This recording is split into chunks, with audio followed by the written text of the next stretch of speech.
नमस्कार मित्रांनो मी अक्षय कदम स्वागत करतो तुमचं आपल्या नवीन एका व्हिडिओमध्ये। तर मित्रांनो स्टाफ सिलेक्शन कमिशन मार्फत मित्रांनो MTS नॉन टेक्निकल आणि हवालदार या पदांसाठी ते अर्ज मागविण्यात येत आहे। 10वी पास उमेदवार मित्रांनो या पदांसाठी ते अर्ज करू शकतात। तर अर्ज कशा प्रकारे भरायचा आहे तर A to Z माहिती मित्रांनो या व्हिडिओमध्ये मी सांगणार आहे। तर सर्वात पहिले तर मित्रांनो तुम्हाला SSC च्या वेबसाईट वरती यायचं आहे आणि येथे SSC च्या वेबसाईट वरती आल्यानंतर तुम्हाला इथे नोटीस बोर्ड मध्ये notice of multitasking staff non technical तर याच्यावरती क्लिक करायची आहे आणि ही PDF फाईल मित्रांनो इथे डाउनलोड करायची। तर इथे बघू शकता अर्ज करण्यासाठी 27 जून पासून सुरुवात झालेली आहे आणि 31 जुलै पर्यंत तुम्ही अर्ज करू शकता। आणि मित्रांनो ऑनलाइन फी पेमेंट करण्यासाठी 1 ऑगस्ट पर्यंत तुम्ही ऑनलाइन पेमेंट करू शकता। त्यानंतर इथे अंदाजित वॅकन्सी किती आहे तर इथे MTS साठी 4887 आणि हवालदार पदांसाठी ते 3439 रिक्त जागा असणार आहे। त्यानंतर इथे रिझर्वेशनची काही माहिती तुम्हाला इथे दाखवण्यात येईल। तर या पदांसाठी मित्रांनो इथे कम्प्युटर बेस एक्झामिनेशन होणार आहे। तर इथे तुम्हाला कम्प्युटर बेस एक्झामिनेशनचे सब्जेक्ट्स कोणकोणते असणार आहे तर ते दाखवण्यात येईल। त्यानंतर इथे मॅक्झिमम मार्क्स किती आहे आणि टायमिंग काय आहे तर तुम्हाला इथे दाखवण्यात येईल। तर येथे सर्व माहिती मित्रांनो तुम्हाला दाखवण्यात येईल। येथे सिलेबस पण काय काय असणार आहे तर येथे सिलेबस पण तुम्हाला इथे दाखवण्यात येईल। तर येथे फिजिकल टेस्ट कशा प्रकारचे असणार आहे तर ही माहिती पण तुम्हाला इथे दाखवण्यात येईल। येथे हाईट किती असायला पाहिजे, चेस्ट किती असायला पाहिजे, तर येथे सर्व माहिती मित्रांनो तुम्हाला या PDF फाईलमध्ये दाखवण्यात आलेली आहे। तर ही PDF फाईल मित्रांनो तुम्ही एक वेळेस नक्की बघून घ्या, सर्व माहिती इथे व्यवस्थितपणे चेक करा। तर येथे खाली आल्यानंतर इथे तुम्हाला पदांची नावं दाखवण्यात येईल। तर येथे कोणत्या लोकेशनसाठी पद आहे तर ते लोकेशन असणार आहे। त्यानंतर येथे त्या पदांसाठी ते कोड दाखवण्यात येईल आणि ते रिजन दाखवण्यात येईल कोणत्या रिजनसाठी हे पद असणार आहे। तर मित्रांनो हे जे कोड असणार आहे तर हे कोड मित्रांनो तुम्हाला प्रेफरन्स द्यायच्या वेळेस टाकावं लागणार आहे। तर येथे हवालदार पदांसाठी मित्रांनो डिटेलमध्ये तुम्हाला वॅकन्सी दाखवण्यात येईल, कोणत्या लोकेशनसाठी किती पद असणार आहे आणि कोणत्या कॅटेगरीसाठी किती पद येथे रिझर्व आहे तर तुम्हाला इथे सर्व माहिती दाखवण्यात येईल। तर अशा प्रकारची मित्रांनो ही PDF असणार आहे। तर ही PDF नक्की एक वेळेस वाचा मित्रांनो। तर SSC च्या वेबसाईट वरती नवीन रजिस्ट्रेशन कशा प्रकारे करायचे आहे तर ते आता आपण बघणार आहोत। मित्रांनो सर्वात पहिले तर तुम्हाला SSC च्या वेबसाईट वरती यायचं आहे, ssc.gov.in या वेबसाईट वरती यायचं आहे किंवा मग या वेबसाईटची लिंक मित्रांनो तुम्हाला या व्हिडिओच्या डिस्क्रिप्शन बॉक्समध्ये मिळून जाईल। या वेबसाईट वरती आल्यानंतर मित्रांनो तुम्हाला इथे लॉग इन ऑर रजिस्टर या बटनावरती इथे क्लिक करायची आहे। तर येथे मित्रांनो तुम्ही जर ऑलरेडी रजिस्ट्रेशन केलेलं असेल तर येथे युजर नेम, पासवर्ड आणि हा कॅप्चा कोड येथे टाकायचा आहे आणि लॉग इन बटनावरती क्लिक करायची आणि येथे लॉग इन करून घ्यायचं आहे। पासवर्ड जर विसरला असाल तर येथे फॉरगेट पासवर्ड याच्यावरती क्लिक करून तुम्ही तुमचा पासवर्ड येथे रिसेट करू शकता। आणि मित्रांनो येथे जर पहिलेच वेळेस मित्रांनो तुम्ही या वेबसाईट वरती व्हिजिट करत असाल आणि मित्रांनो या पोर्टल वरती जर तुम्ही रजिस्ट्रेशन केलेले नसेल तर येथे नवीन रजिस्ट्रेशन करण्यासाठी तुम्हाला इथे न्यू युजरच्या समोर इथे रजिस्टर नाऊ या बटनावरती क्लिक करायची। त्यानंतर इथे बघू शकता मित्रांनो वन टाइम रजिस्ट्रेशन तुम्हाला करायचं आहे। पर्सनल डिटेल्स मित्रांनो इथे भरायची आहे। त्यानंतर इथे पासवर्ड क्रिएट करावं लागणार आहे। त्यानंतर इथे ॲडिशनल डिटेल्स भरायची आहे। त्यानंतर डिक्लेरेशन। तर अशा 4 टप्प्यामध्ये मित्रांनो तुम्हाला इथे वन टाइम रजिस्ट्रेशन करायचं आहे। त्यानंतर मित्रांनो इथे कंटिन्यू बटनावरती क्लिक करायची। तर येथे मित्रांनो पर्सनल डिटेल्स पहिली तर आपल्याला भरायची आहे। येथे 1 नंबर तुम्हाला विचारण्यात येईल की तुमच्याजवळ आधार कार्ड आहे का, तर आधार कार्ड असेल तर यस वरती क्लिक करायची आहे आणि येथे आधार क्रमांक टाकून घ्यायचा आहे। त्यानंतर येथे जो आधार क्रमांक टाकलेला आहे परत तो येथे व्हेरीफाय करायचा आहे आणि तुमच्याजवळ जर आधार कार्ड नसेल तर नो वरती क्लिक करायची आहे आणि ते टाईप ऑफ आयडेंटिफिकेशन कार्ड तर येथे एक ओळखपत्र तुम्हाला इथे सिलेक्ट करायचं आहे। यापैकी कोणतं पण तुम्ही येथे एक ओळखपत्र सिलेक्ट करायचं आहे आणि त्या ओळखपत्राचा क्रमांक मित्रांनो तुम्हाला इथे टाकून घ्यायचा आहे। त्यानंतर येथे उमेदवाराचं नाव टाकून घ्यायचं आहे। तर येथे बघू शकता ॲज पर मॅट्रिक्युलेशन सर्टिफिकेट तुमच्या 10वीच्या सर्टिफिकेटवर तुमचं जसं नाव असणार आहे तर तसं नाव टाकायचं आहे। परत येथे नाव येथे व्हेरीफाय करायचं आहे। त्यानंतर येथे तुम्ही जर कधी तुमचं नाव चेंज केलेलं असेल तर यस वरती क्लिक करायची आहे आणि येथे तुम्हाला तुमचं नवीन जे पण तुम्ही नाव चेंज केलेलं आहे तर ते नाव इथे टाकून घ्यायचं आहे आणि नाव चेंज केलेलं नसेल तर नो वरती क्लिक करायची आहे। त्यानंतर मित्रांनो इथे जेंडर सिलेक्ट करायचे आहे, मेल फिमेल जे असेल ते इथे सिलेक्ट करायचं आहे। त्यानंतर परत येथे जेंडर व्हेरीफाय करायची। त्यानंतर मित्रांनो येथे उमेदवाराची जन्मतारीख टाकून घ्यायची। तर येथे कॅलेंडरच्या आयकॉनवरती येथे क्लिक करायची आणि येथे मित्रांनो जन्मतारीख येथे सिलेक्ट करून घ्यायची। त्यानंतर मित्रांनो परत तुम्हाला इथे जन्मतारीख इथे व्हेरीफाय करून घ्यायची आहे। जन्मतारीख व्हेरीफाय केल्यानंतर मित्रांनो येथे उमेदवाराच्या वडिलांचं नाव येथे टाकून घ्यायचं आहे। त्यानंतर परत येथे वडिलांचं नाव येथे व्हेरीफाय करायचं आहे। त्यानंतर येथे उमेदवाराच्या आईचं नाव टाकायचं आहे। त्यानंतर परत येथे आईचं नाव व्हेरीफाय करायचं आहे। त्यानंतर येथे matriculation 10th class education board, तर येथे 10वीचं तुमचं जे पण काही बोर्ड असणार आहे तर ते बोर्ड येथे सिलेक्ट करायचं आहे। तर येथे महाराष्ट्र स्टेट बोर्ड येथे सिलेक्ट करायचं आहे। त्यानंतर परत येथे बोर्ड येथे व्हेरीफाय करायचं आहे। त्यानंतर मित्रांनो येथे तुम्हाला तुमचा 10वीचा रोल नंबर टाकून घ्यायचा आहे। रोल नंबर मित्रांनो तुमच्या 10वीच्या सर्टिफिकेटवर किंवा मार्कशीटवर असेल तर तो रोल नंबर येथे टाकायचा आहे। परत येथे रोल नंबर टाकून घ्यायचा आहे। त्यानंतर येथे इयर ऑफ पासिंगमध्ये मित्रांनो तुम्ही 10वी कोणत्या वर्षी पास झाला तर ते वर्ष येथे सिलेक्ट करायचं आहे। परत येथे वर्ष येथे व्हेरीफाय करून घ्यायचं आहे।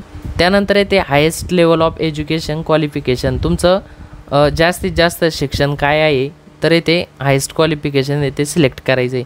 येथे ग्रॅज्युएशन जर झालेलं असेल तर ग्रॅज्युएशन, किंवा मग 10वीत जर तुमचं हायेस्ट क्वालिफिकेशन असेल तर येथे 10वी पण सिलेक्ट करू शकता, किंवा मग 12वी असेल तर 12वी सिलेक्ट करा। डिप्लोमा, पोस्ट ग्रॅज्युएशन, PhD जे असेल ते येथे सिलेक्ट करायचं आहे। त्यानंतर परत येथे हायेस्ट क्वालिफिकेशन येथे व्हेरीफाय करायचं आहे। त्यानंतर येथे उमेदवाराचा मोबाईल क्रमांक टाकून घ्यायचा आहे। येथे मोबाईल क्रमांक टाकल्यानंतर मित्रांनो येथे उमेदवाराचा ईमेल ID टाकायचा आहे। उमेदवाराच्या मोबाईल क्रमांकावरती आणि ईमेल ID वरती OTP येईल। तो OTP मित्रांनो तुम्हाला इथे व्हेरीफाय करावं लागणार आहे। तर इथे अशा प्रकारे मोबाईल क्रमांक टाकल्यानंतर सेंड OTP वरती क्लिक करायची आहे। त्यानंतर मित्रांनो इथे मोबाईल क्रमांकावरती OTP आला असेल तर तो OTP इथे टाकायचा आहे आणि व्हॅलिडेट वरती क्लिक करायची आहे। सेम पद्धतीने मित्रांनो तुम्हाला इथे ईमेल ID साठी पण येथे करून घ्यायचं आहे। तर मित्रांनो येथे दोन्ही OTP अशा प्रकारे इथे व्हेरीफाय व्हायला पाहिजे, येथे व्हॅलिडेट म्हणून यायला पाहिजे। त्यानंतर येथे सेव्ह अँड नेक्स्ट बटनावरती क्लिक करायची। त्यानंतर येथे बघू शकता personal details submitted successfully, okay वरती येथे क्लिक करायची। त्यानंतर येथे तुमचा रजिस्ट्रेशन नंबर येणार आहे। तर हा रजिस्ट्रेशन नंबर मित्रांनो तुम्हाला येथे कॉपी करून घ्यायचा आहे। कॉपी केल्यानंतर येथे कंटिन्यू बटनावरती क्लिक करायची। त्यानंतर मित्रांनो येथे तुमचा रजिस्ट्रेशन नंबर टाकायचा आहे। येथे पासवर्ड मित्रांनो तुमच्या मोबाईल क्रमांकावरती SMS द्वारे येईल, किंवा मग तुमच्या ईमेल ID वरती अशा प्रकारे मित्रांनो मेसेज येईल। आणि येथे मित्रांनो पासवर्डच्या समोर येथे OTP सारखा मित्रांनो हा पासवर्ड असणार आहे। तर हा पासवर्ड मित्रांनो तुम्हाला टाकून घ्यायचा आहे। पासवर्ड टाकल्यानंतर हा कॅप्चा कोड मित्रांनो तुम्हाला येथे टाकायचा आहे आणि साइन इन बटनावरती क्लिक करायची। त्यानंतर मित्रांनो येथे आपल्याला नवीन पासवर्ड सेट करायचा आहे। तर येथे मित्रांनो तुम्हाला तुमचा ईमेल ID द्वारे किंवा मग SMS द्वारे जो पण पासवर्ड आलेला होता तर तो पासवर्ड येथे टाकून घ्यायचा आहे। तो पासवर्ड टाकल्यानंतर मित्रांनो तुम्हाला येथे नवीन पासवर्ड क्रिएट करायचा आहे। तर येथे पासवर्ड कशा प्रकारे असायला पाहिजे तर येथे नोटमध्ये तुम्हाला येथे माहिती दाखवण्यात येईल। येथे कमीत कमी मित्रांनो 8 कॅरेक्टरचा पासवर्ड असायला पाहिजे। त्यानंतर येथे 1 लेटर मित्रांनो अप्पर केस म्हणजे कॅपिटल असायला पाहिजे। तर लोअर केसमध्ये पण तुमचे काही लेटर असायला पाहिजे। त्यामध्ये एक नंबर असायला पाहिजे, त्यामध्ये एखादं स्पेशल कॅरेक्टर असायला पाहिजे। तर पासवर्ड टाकल्यानंतर मित्रांनो हे सर्व जे नोट असणार आहे तर येथे हिरव्या रंगामध्ये येथे झाले पाहिजे। त्यानंतर परत हा पासवर्ड येथे कन्फर्म करून घ्यायचा आहे। त्यानंतर मित्रांनो येथे 2 सिक्युरिटी क्वेश्चन तुम्हाला येथे सिलेक्ट करायचे आहे। तर येथे हा जो क्वेश्चन असणार आहे what city were you born in, तर येथे याचा अर्थ असा आहे की तुम्ही कोणत्या शहरामध्ये किंवा मग कोणत्या गावामध्ये तुम्ही वाढलात तर त्याचं उत्तर येथे टाकायचं आहे।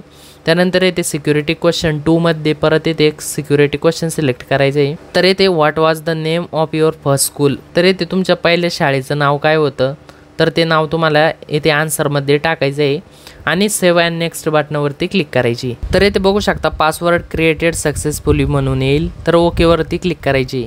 तर येथे मित्रांनो रजिस्ट्रेशन नंबर टाकायचा आहे, येथे पासवर्ड टाकायचा आहे जो की तुम्ही आत्ताच क्रिएट केलेला आहे। त्यानंतर हा कॅप्चा कोड या बॉक्समध्ये टाकायचा आहे आणि लॉग इन बटनावरती क्लिक करायची। लॉग इन केल्यानंतर मित्रांनो येथे उमेदवाराची कोणती कॅटेगरी आहे तर येथे कॅटेगरी येथे सिलेक्ट करायची आहे।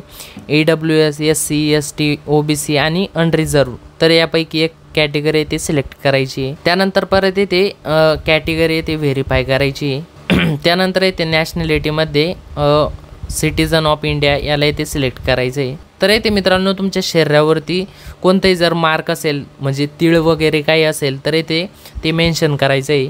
येथे तुमच्या चेहऱ्यावर जर तीळ असेल तर येथे मोल ऑन फेस अशा प्रकारे टाकू शकता। आणि जर मित्रांनो काही मार्क नसेल तर येथे नो मार्क म्हणून तुम्ही येथे टाकू शकता। त्यानंतर मित्रांनो येथे तुम्ही जर अपंग असाल तर येथे यस वरती क्लिक करायचे, नसाल तर नो वरती क्लिक करायचे आणि यस वरती जर क्लिक केली तर येथे टाईप ऑफ डिसेबिलिटी, तर येथे अपंगत्वाचा प्रकार काय आहे तर येथे सिलेक्ट वरती क्लिक करून येथे तुम्हाला तुमच्या पद्धतीने येथे सिलेक्ट करायचे। तर येथे मित्रांनो उमेदवाराचा परमनंट ॲड्रेस म्हणजे कायमचा पत्ता काय आहे तर तो पत्ता येथे टाकायचा आहे। पत्ता टाकल्याच्या नंतर येथे राज्य सिलेक्ट करायचं आहे। राज्य सिलेक्ट केल्याच्या नंतर मित्रांनो येथे उमेदवाराचा जिल्हा सिलेक्ट करायचा आहे आणि जिल्हा सिलेक्ट केल्याच्या नंतर येथे उमेदवाराचा पिन कोड टाकून घ्यायचा आहे। त्यानंतर मित्रांनो तुम्ही जो कायमचा पत्ता टाकलेला होता तोच तुमचा सध्याचा जो राहता पत्ता आहे का म्हणजे प्रेझेंट ॲड्रेस आहे का, तर असेल तर येथे यस वरती क्लिक करायची। त्यानंतर येथे मित्रांनो येथे ॲड्रेस आपोआप येथे येऊन जाईल। त्यानंतर मित्रांनो सेव्ह अँड नेक्स्ट बटनावरती क्लिक करायची। तर येथे बघू शकता सक्सेस म्हणून आलेला आहे, तर येथे ओके वरती क्लिक करायची। त्यानंतर येथे डिक्लेरेशन असणार आहे, तुम्ही जी आतापर्यंत जी माहिती भरलेली आहे तुम्हाला जर मित्रांनो ती माहिती बघायची असेल तर येथे प्रिव्ह्यू OTR म्हणजे वन टाइम रजिस्ट्रेशन याच्यावरती क्लिक करायची। त्यानंतर मित्रांनो येथे तुम्ही जी माहिती भरलेली आहे तर ती माहितीचा प्रिव्ह्यू येथे दाखवण्यात येईल। एक वेळेस मित्रांनो ही माहिती सर्व व्यवस्थितपणे बघून घ्या। त्यानंतर येथे प्रिंटवरती क्लिक करून मित्रांनो तुम्ही येथे वन टाइम रजिस्ट्रेशनची प्रिंट पण येथे काढू शकता। तर येथे बघू शकता प्रिंटवरती क्लिक केल्याच्या नंतर अशा प्रकारे वन टाइम रजिस्ट्रेशनची माहिती येथे डाउनलोड होणार आहे। तर येथे क्लोजवरती क्लिक करायची, त्यानंतर या डिक्लेरेशन बॉक्सवरती क्लिक करायची आणि त्यानंतर मित्रांनो येथे डिक्लेअर वरती क्लिक करायची। तर येथे बघू शकता डिक्लेरेशन सबमिटेड सक्सेसफुली म्हणून येईल, तर येथे ओके वरती क्लिक करायची। तर अशा प्रकारे मित्रांनो तुम्ही SSC पोर्टलवरती नवीन रजिस्ट्रेशन करू शकता। मित्रांनो लॉग इन केल्याच्या नंतर तुम्हाला इथे स्क्रोल डाऊन करायचं आहे आणि इथे खाली आल्याच्या नंतर इथे बघू शकता multitasking non technical staff and हवालदार एक्झामिनेशन 2024। तर इथे तुम्हाला ॲप्लायवरती क्लिक करायची। ॲप्लायवरती क्लिक केल्याच्या नंतर मित्रांनो तुम्हाला इथे काही माहिती दाखवण्यात येईल, तर ही माहिती मित्रांनो तुम्हाला वाचून घ्यायची आहे। तर येथे तुम्हाला फिल फॉर्म याच्यावरती क्लिक करायची। त्यानंतर येथे मित्रांनो तुम्हाला पर्सनल डिटेल्स दाखवण्यात येईल। येथे तुम्ही जी वन टाइम रजिस्ट्रेशन करते वेळेस जी माहिती येथे भरलेली होती तर ती माहिती तुम्हाला येथे दाखवण्यात येईल। येथे जी माहिती असणार आहे मित्रांनो तर ती जशीच तशी तुम्हाला ठेवायची आहे, येथे काहीच तुम्हाला भरायची गरज पडणार नाही। तर येथे तुम्हाला सर्वात खाली यायचं आहे आणि येथे नेक्स्ट बटनावरती क्लिक करायची। त्यानंतर येथे बघू शकता सक्सेस म्हणून आलेला आहे, तर येथे पर्सनल डिटेल्स सेव्ह झालेली आहे, तर ओके वरती क्लिक करायची। त्यानंतर मित्रांनो येथे एज्युकेशन डिटेल्स भरायचे, तर येथे हायेस्ट एज्युकेशन क्वालिफिकेशन काय आहे तर येथे सिलेक्ट करून घ्यायचे। येथे MTS पदांसाठी 10वी पास असायला पाहिजे, तर येथे मी 10वी पास सिलेक्ट करणार। त्यानंतर येथे खाली आल्याच्यानंतर 10वीचे पर्सेंटेज तुम्हाला येथे टाकून घ्यायचे। पर्सेंटेज टाकल्याच्यानंतर सेव्ह अँड नेक्स्ट बटनावरती क्लिक करायची। त्यानंतर येथे ओके वरती क्लिक करायची। त्यानंतर तुम्हाला येथे विचारण्यात येईल तुम्ही एक्स सर्व्हिसमन आहात का किंवा मग तुम्ही आर्मीमध्ये काम करत आहात का, तर येथे नो वरती क्लिक करायची। येथे जर मित्रांनो तुम्हाला एज रिलॅक्सेशन असेल तर यस वरती क्लिक करायची, नसेल तर नो वरती क्लिक करायची। यस वरती क्लिक केल्यानंतर मित्रांनो तुम्हाला इथे एज रिलॅक्सेशन कोड येथे सिलेक्ट करायचा आहे। त्यानंतर मित्रांनो तुम्हाला इथे नो वरती क्लिक करायची आहे आणि सेव्ह अँड नेक्स्ट बटनावरती क्लिक करायची। परत ओके बटनावरती क्लिक करायची। त्यानंतर मित्रांनो इथे एक्झामिनेशन सेंटरसाठी प्रेफरन्स द्यायचे, तर येथे प्रेफरन्स नंबर 1ला इथे सिलेक्ट करायचे आणि ज्या पण शहराला तुम्हाला इथे प्रेफरन्स द्यायचे तर ते सेंटर येथे सिलेक्ट करायचे। त्यानंतर परत प्रेफरन्स 2 येथे सिलेक्ट करायचे आणि येथे परत दुसरं शहर तुम्हाला येथे सिलेक्ट करायचे। तर येथे 3 प्रेफरन्स तुम्हाला द्यावे लागणार आहे। तर येथे तिन्ही प्रेफरन्स दिल्यानंतर तुम्हाला इथे तुमची जी कम्प्युटर बेस एक्झामिनेशन होणार आहे तर त्याची भाषा तुम्हाला इथे सिलेक्ट करायची आहे। तर येथे तुम्हाला सिलेक्ट वरती क्लिक करायची आहे आणि ज्या पण भाषेत तुम्हाला परीक्षा द्यायची आहे तर ती भाषा सिलेक्ट करायची। तर मी येथे मराठी ही भाषा सिलेक्ट करत आहे। त्यानंतर परत येथे भाषा व्हेरीफाय करायची। तर येथे मित्रांनो तुम्हाला जर काही फिजिकल लिमिटेशन असेल तर येथे यस वरती क्लिक करायची, नसेल तर नो वरती क्लिक करायची। त्यानंतर मित्रांनो येथे तुम्हाला राज्यांची नावं किंवा मग शहरांची नावं येथे दाखवण्यात येईल आणि येथे तुम्हाला आता त्या पोस्टसाठी येथे प्रेफरन्स द्यावा लागणार आहे। तर येथे बघू शकता मित्रांनो तुम्हाला इथे जर हवालदार CGST आणि मुंबई लोकेशनसाठी 1 नंबर प्रेफरन्स द्यायचा असेल तर 47 नंबर जो कोड असणार आहे मित्रांनो तर तो कोड येथे पहिल्या बॉक्समध्ये टाकून घ्यायचा आहे। तर अशा प्रकारची मित्रांनो PDF फाईल असणार आहे। या PDF मध्ये बघून पण तुम्ही येथे पोस्ट प्रेफरन्स देऊ शकता।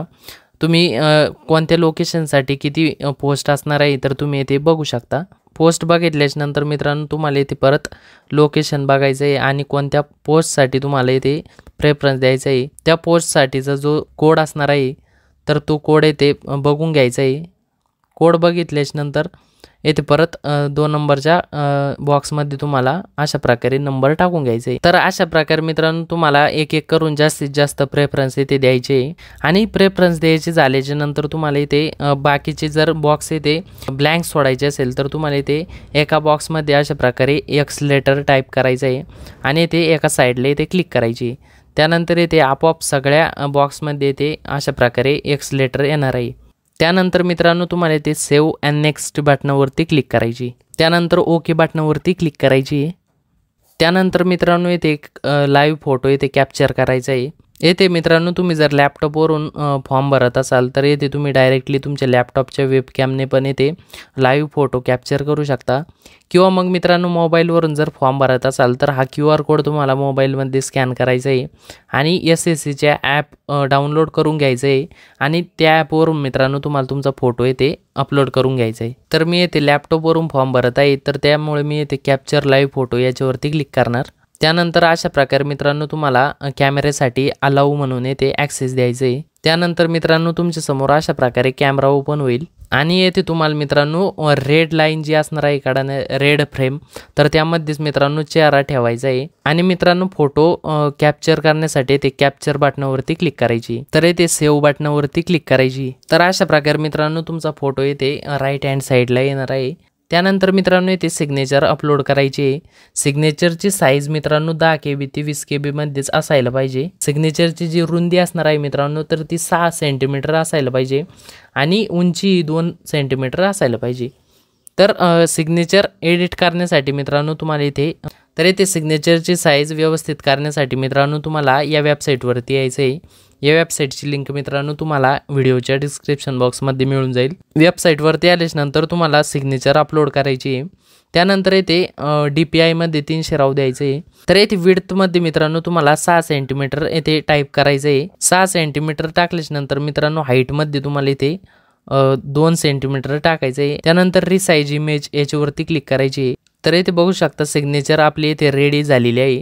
तर डाउनलोड बटनावरती क्लिक करायची आहे आणि सिग्नेचर इथे डाउनलोड करून घ्यायची। सिग्नेचर डाउनलोड केल्यानंतर इथे अपलोड सिग्नेचर बटनावरती क्लिक करायची आहे। तर ती सिग्नेचर इथे अपलोड करून घ्यायची। तर इथे अशा प्रकारे सिग्नेचर अपलोडेड सक्सेसफुली म्हणून यायला पाहिजे। त्यानंतर इथे सेव्ह अँड नेक्स्ट बटनावरती क्लिक करायची। त्यानंतर इथे फॉर्मचा प्रिव्ह्यू तुम्हाला दाखवण्यात येईल। तर इथे सेव्ह अँड नेक्स्ट बटनावरती क्लिक करायची। त्यानंतर इथे डिक्लेरेशन असणार आहे तर इथे आय ॲग्री याच्या समोर या बॉक्सवरती क्लिक करायची। त्यानंतर हा कॅप्चा कोड या बॉक्समध्ये तुम्हाला टाकून घ्यायचा आहे। त्यानंतर सबमिट बटनावरती क्लिक करायची। तर इथे बघू शकता फॉर्म रिसिव्ड सक्सेसफुली म्हणून येईल, कंटेंट व्हेरिफिकेशन पेंडिंग। तर इथे मेक पेमेंट या बटनावरती क्लिक करायची। तर इथे 100 रुपयाचं पेमेंट करावं लागणार आहे। तर इथे पे बटनावरती क्लिक करायची। त्यानंतर मित्रांनो तुम्हाला पेमेंट करण्यासाठी येथे वेगवेगळे ऑप्शन दाखवण्यात येईल। येथे नेट बँकिंग, कार्ड पेमेंट्स येथे करू शकता किंवा मग अदर पेमेंट्समध्ये UPI मोडने तुम्ही येथे पेमेंट करू शकता, म्हणजे गुगल पे किंवा मग फोनपे ॲपने येथे पेमेंट करू शकता। तर सर्वात सोपी पद्धत मित्रांनो UPI पेमेंट आहे। तर येथे UPI पेमेंटला येथे सिलेक्ट करायचं आहे। तर येथे QR कोड याला येथे सिलेक्ट करायचं आहे आणि येथे QR कोडला सिलेक्ट केल्यानंतर मित्रांनो तुम्हाला येथे QR कोड दाखवण्यात येईल। तर हा QR कोड मित्रांनो तुम्हाला फोनपे किंवा मग गुगल पे ॲपमध्ये स्कॅन करायचा आहे आणि 100 रुपयाचं पेमेंट करून घ्यायचं आहे। पेमेंट केल्यानंतर मित्रांनो तुमच्या समोर अशा प्रकारे your transaction status is success अशा प्रकारे लिहून यायला पाहिजे। त्यानंतर ओके बटनावरती क्लिक करायची। त्यानंतर तुमच्यासमोर अशा प्रकारे प्रोसेसिंग होईल। तर येथे मित्रांनो तुम्हाला रिसिट कॅन्डिडेट कॉपी येथे येणार आहे। तर ही पेमेंट स्लिप मित्रांनो तुम्हाला येथे सेव्ह करून ठेवायची। तर येथे सेव्ह करण्यासाठी प्रिंट याच्यावरती क्लिक करायची आणि पावती मित्रांनो ते सेव्ह होणार आहे। त्यानंतर तुम्हाला इथे कॅन्डिडेट डॅशबोर्ड याच्यावरती क्लिक करायची। त्यानंतर इथे स्क्रोल डाऊन करायचे आणि माय ॲप्लिकेशन याच्यावरती क्लिक करायची। त्यानंतर इथे तुम्हाला ॲप्लिकेशन स्टेटसच्या समोर प्रिंट याच्यावरती क्लिक करायची। तर इथे बघू शकता तुमच्या समोर अशा प्रकारे तुम्ही जो फॉर्म भरलेला आहे तर त्याची प्रिंट आउट येथे येणार आहे। तर ही प्रिंट आउट मित्रांनो तुम्हाला सेव्ह करून ठेवायची। सेव्ह करण्यासाठी इथे प्रिंट बटनावरती क्लिक करायची। तर अशा प्रकारे मित्रांनो प्रिंट सेव्ह होणार आहे। तर अशा प्रकारे मित्रांनो तुम्ही MTS नॉन टेक्निकल आणि हवालदार या पोस्टसाठी येथे अर्ज करू शकता.